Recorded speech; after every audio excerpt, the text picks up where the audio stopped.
And I will propose to give the floor to Côte d'Ivoire, followed by Sites d'animaux vivants, de viande. We're thrilled that the governments here at Cites decided to list all 8 species in Cites Appendix 1.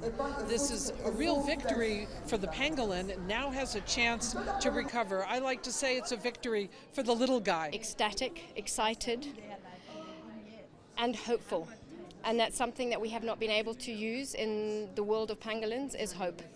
What this has done, it has given us time to breathe, to bring awareness for pangolins in Africa.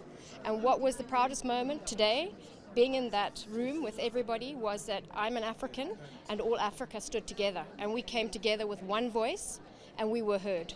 And our vote counted, and it will count, and it will make a difference going forward in the future of pangolin and their survival. This has been a horrible period for pangolins. The trade is increasing. We see more and more shipments of them being seized with literally tons of scales or meat from this animal being found in cargoes, on trains, and in ships. So now we have a chance to say that the law is very clear. Any kind of commerce in this species is no longer allowed.